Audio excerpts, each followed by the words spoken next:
আজকে মরলে কালকে 2 দিন পরের দিন কেউ কাঁদবে না।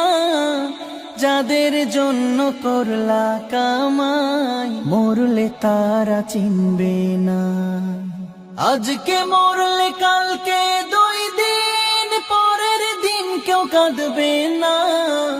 যাদের জন্য করলা কামাই মরলে তারা চিনবে না।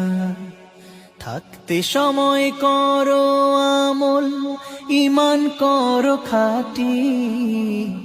থাকতে সময় করো আমল, ঈমান করো খাঁটি। শেষ ঠিকানা তোমার আমার 3.5 হাত মাটি। শেষ ঠিকানা তোমার আমার 3.5 হাত মাটি।